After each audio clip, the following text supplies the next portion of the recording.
আমাদের সেশন চলছে cost and management অ্যাকাউন্টিংয়ের joint product and by product উপর। আজকে জয়েন্ট প্রোডাক্ট অ্যান্ড বাই প্রোডাক্টের সেকেন্ড ক্লাস করাচ্ছি। প্রথম ক্লাসে কিন্তু আমি সমস্ত ডিসকাস করে দিয়েছি, জয়েন্ট প্রোডাক্ট কী, বাই প্রোডাক্ট কী, একটা প্রবলেমও সলিউশন করেছিলাম। আজকে একটা প্রবলেম সলিউশন করব। দেখো প্রবলেমটা আমি পড়ে শোনাচ্ছি, তোমরা তোমাদের স্ক্রিনে দেখতে পাবে। এরকম আছে, X limited manufacture product M which yield two byproduct L and N in a period of amounts spent up to the point of separation was 2,06,000। তোমাদের পয়েন্ট অফ সেপারেশন পর্যন্ত একটা কস্ট হয়েছে, সেটা বলেছে 2,06,000। এটা হচ্ছে জয়েন্ট কস্ট বলে দিয়েছে। তারপর সাবসিকুয়েন্ট এক্সপেন্সেস বলেছে, এম হচ্ছে মেন প্রোডাক্ট, এল আর এন হচ্ছে বাই প্রোডাক্ট। তিনজনেরই মেটেরিয়াল, লেবার, ওভারহেড তিনটেই বলে দিয়েছে। বলেছে gross sales value of M L N এর 1,50,000, 1 lakh and 50,000 respectively. It was estimated that the net profit percentage of sale in case of L 25%, in case of N 20%. Ascertain the profit of M, মানে main প্রোডাক্টের প্রফিটটা বের করতে দিয়েছে। তা আমাদের by product আছে এখানে, দেখো এটা হচ্ছে মেন প্রোডাক্ট আর এই দুটো হচ্ছে বাই প্রোডাক্ট।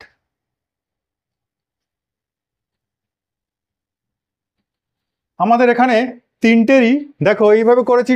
জয়েন্ট কস্ট দেওয়া আছে 2,06,000 টাকা। সেখানে সাবসিকুয়েন্ট কস্ট বলে দিয়েছে, মেটেরিয়ালের তিনজনের বলে দিয়েছে, লেবার বলে দিয়েছে, ওভারহেড বলে দিয়েছে, সেটাকে শুধু টোটাল করেছি, ব্যাস আর কিছু করিনি।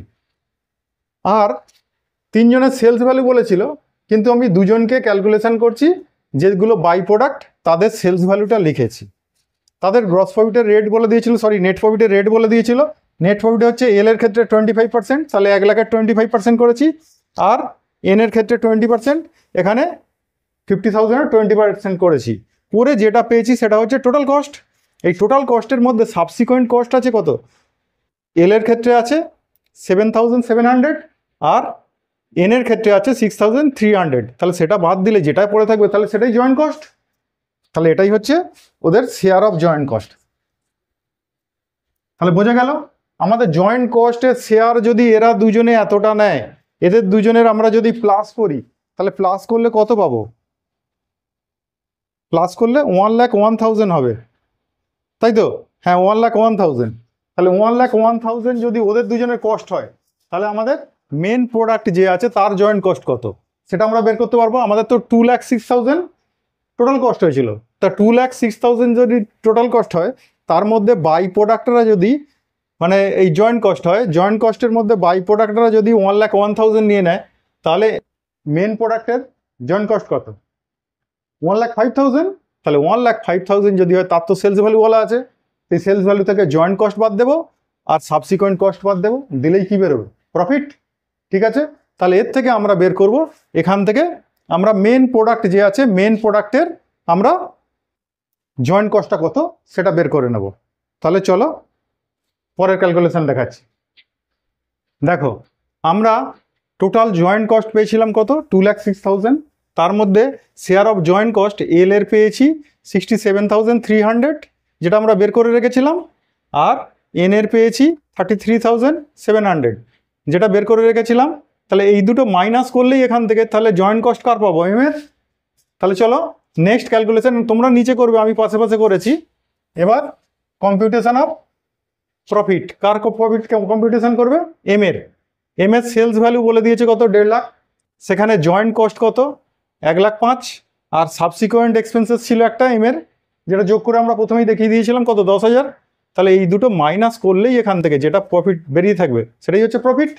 প্রফিট কার? এম এর। তাহলে এই প্রবলেমগুলোয়, এই বাই প্রোডাক্টের প্রবলেমগুলোয় তোমরা কি করবে? বাই প্রোডাক্টের দেখবে সমস্ত কিছু আইটেম দেওয়া আছে। তা বাই প্রোডাক্টের সমস্ত কিছু আইটেম যদি দেওয়া থাকে, তার যদি সমস্ত কিছু বলে দেওয়া থাকে, তাহলে বাই প্রোডাক্টের কতটা জয়েন্ট কস্টের শেয়ার সেটা বের করে নেবে। সেটা যদি বের করে নিতে পারো, তাহলে টোটাল জয়েন্ট কস্ট যেটা দেওয়া থাকবে, তাহলে সেই জয়েন্ট কস্ট থেকে বাই প্রোডাক্টের জয়েন্ট কস্টগুলো বাদ দিলেই আমরা পেয়ে যাব মেন কস্টের, মানে মেন প্রোডাক্টের জয়েন্ট কস্ট। তাহলে মেন প্রোডাক্টের জয়েন্ট কস্টটা যদি বের করতে পারো, তাহলে মেন প্রোডাক্টের তো সাবসিকুয়েন্ট কস্ট তো বলে দেওয়া থাকে, তাহলে জয়েন্ট কস্ট আর সাবসিকোয়েন্ট কস্ট দুটো সেলস ভ্যালু থেকে বাদ দিলেই আমরা প্রফিট পেয়ে যাব। তাহলে এখানে কিন্তু তোমরা জয়েন্ট প্রোডাক্টের প্রবলেমগুলো যেইভাবে সলিউশন করো, এইগুলো কিন্তু বাই প্রোডাক্টের ক্ষেত্রে সলিউশনটা একটু অন্যরকম করবে। সেখানে কিন্তু দেখা যাবে বাই প্রোডাক্টের ক্ষেত্রে মেন প্রোডাক্টের সমস্ত কিছু দেওয়া থাকে না, সেখানে কিছু অমিট করে দেওয়া থাকে। তাহলে সেই জন্য আগে বাই প্রোডাক্টের সমস্ত সাবসিকোয়েন্ট কস্টগুলো আমরা বের করে নিচ্ছি, বাই প্রোডাক্টের প্রফিট বের করে বাদ দিচ্ছি সেলস ভ্যালু থেকে। তাহলে সেলস ভ্যালু থেকে প্রফিট বাদ দিলাম, সাবসিকোয়েন্ট কস্ট বাদ দিলাম, যদি সেলিং এক্সপেন্সেস থাকতো সেটাও বাদ দিতাম। বাদ দিয়ে আমাদের বেরোতো কি, শেয়ার অফ জয়েন্ট কস্ট। যে শেয়ার অফ জয়েন্ট কস্ট বেরোলো, আমরা টোটাল জয়েন্ট কস্ট যদি পেয়ে যাই, তার থেকে শেয়ার অফ জয়েন্ট কস্ট যদি আমরা দুজনে বাদ দিয়ে দিই, তাহলে বাকি জয়েন্ট কস্ট যেটা পড়ে আছে সেটাই কার, মেন প্রোডাক্টের।